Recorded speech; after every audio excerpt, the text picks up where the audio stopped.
Hi, namaste, bonjour, hola guys, welcome back to my channel. I am Sumit. So after the checklist video, I thought of making a video of how I got my PR and the journey, as well as my happiness and struggles also, of course, so that you guys also would know like it isn't a easy process, but you shouldn't stop dreaming also. So without further ado, let's get into the video, guys.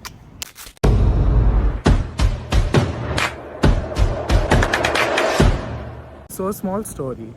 Even like before me thinking about getting a PR or something of the sort, I like in 2018 I lost my mom. So after that I did not want it to stay in that house because all the memories were there and I used to cry every time I get in the house. So I was just like talking to my dad and I'm like, I want to go somewhere else, like out for like a few months or so to study or something, because at that time I was just like 20 and I was like checking out options in India also. And then my dad was like, if you want, you can just go out. It's the same, like the education fees would be the same. And I was like, why not? So later I went to a few consultants and all to see which country I could and all. And to be honest, I just wanted to study and come back. Like after the 2 years course, I was done. I would have been matured or something of the sort, and I would just come back. That was my thought. Then later everything started. Like I came to Montreal and then I lived in a hostel for like 1.5 years or so, and then COVID hit. So I moved in with my university friends after that, and later I got a job after finishing off my school. It was just in a call center for an online customer clothing brand. So later, after like I think 2 or 3 months, they called us in the office because the COVID restrictions were like gone or so. So I went to the office and then made a couple of friends or so, and in that like conversation, like when you are like after work, you talk and all. In those conversations, they were just talking about permanent residency. And then I was like, let me just see what it is, if I'm like eligible or no, XYZ. And then I just saw, and at that time I just got a position as a team leader. So I was like, okay, let me see what is next. So in that they said like you'll have to learn French and then 1 year of experience or so, which I was like, okay, let me just do it fast. So later, like I asked my couple of friends, like, is there any lawyer also who could help me like figure out what to do and all. And then I texted one of my friend, and she gave me a contact. So I texted her. She was like, oh, currently you're not eligible. Once you're eligible, I'll let you know. And then the game starts. Let me take my coffee first and sit somewhere and then explain you the rest. So I've gotten my coffee.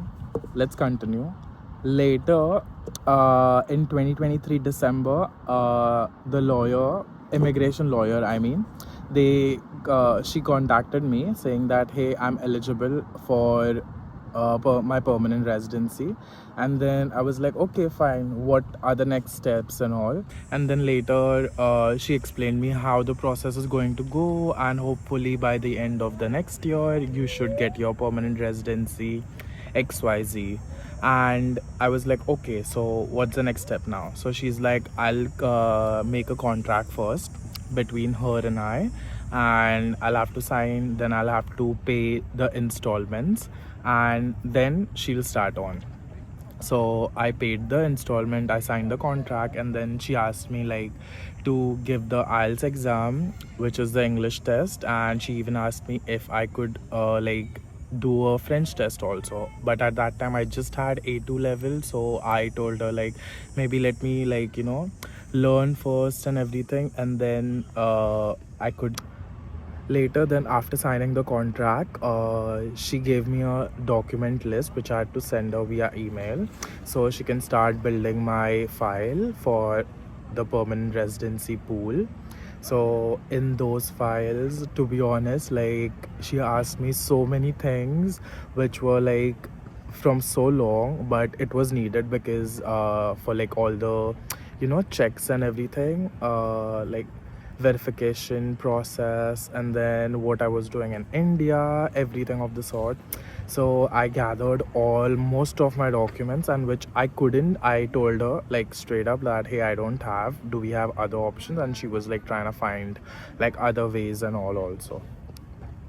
Later, to be honest, like my points rose a little because of my IELTS exams. That is my English test. However, they were not that high that I could get in the pool. And then she just asked me like, did you work out like in India for a while or no? And luckily I worked in India for a year. So from 2018 May to 2019 May, I did work in India in financial sector or something. So that experience got valid over here, and my points rose high again. However, they weren't high enough. So she was like, okay, in Quebec, you need French and all, so you'll have to move. So, do you have any plan or something? So, I was like, okay, I'll have to move then. So, I started looking for like Vancouver, Ontario, that is Toronto, because my friends are there, to see if I could go there and find jobs and all. However, like it wasn't that easy. Like you just pack your bags and go. Like I used to live alone, I had everything over here, so I had to sell most of the stuff and go. So I had to plan everything together, and in between that, finding a new job and then in the same field was too difficult. So I just asked my consultant that is it possible that if I move to Ontario but keep my same employer, is it okay? So she like checked and she was like, yeah, that is fine. You just have to reside in Ontario no matter what. So I was like 90% sure they would. My employer would say yes because like I am really a hard worker, and I am like too attention to detail, and I took on a lot of tasks for them also. So they were like, okay, no problem, until I get my permanent residency I can stay there. And then I had a word with my director also, at that time. Now I am the director. No, I'm kidding. No, actually I'm not. But I spoke to my director. I was like, what if I get my PR and then I'll have to find a new job over there because I couldn't come back. And then he told me that once I get my PR, then he can like I can search for a new job until I get my permanent residency card. And if I don't get until that time, then I'll have to return back.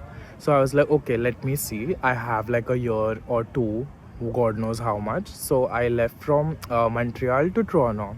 And Toronto, to be honest, it was really beautiful. Like I would really suggest everybody to like go to Toronto at least for a month or so and visit, and just be like them. Like work hard, play hard, even like party hard. That's really a great city. However, it wasn't for me, to be honest. So that is why I came back to Montreal. And then later in Toronto, after the first month, I think from July onwards, I started rigorously applying for jobs, everything of the sort. And like I was trying my best, but because of the recession, it was super difficult to get a job though. However, like I didn't lose hopes though because I wanted the permanent residency, as like there were a few things in my life which wouldn't be possible in India. So I thought of like doing something out of that. So I made a lot of contacts, like a lot of contacts, and most of the contacts thought that I wanted them to just date and all. But then I literally had to explain them that I am like applying for jobs in fashion and I saw you guys and I wanted your help. And then later they ghosted me. That's another story for another time. Then around mid-August or something, I got the invitation for PNP, that is Provincial Nominee Program for Ontario, under my analyst, under STEM if I'm not wrong. So analyst position, which I completed a year, so I got into that.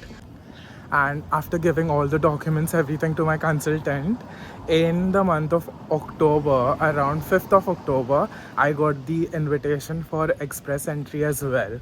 So I literally removed my application for PNP and applied for express entry. In that, I lost $2,000 to be honest. 1 second. So the reason of losing my $2,000 was because like when I got into Express, I withdrew the application, right?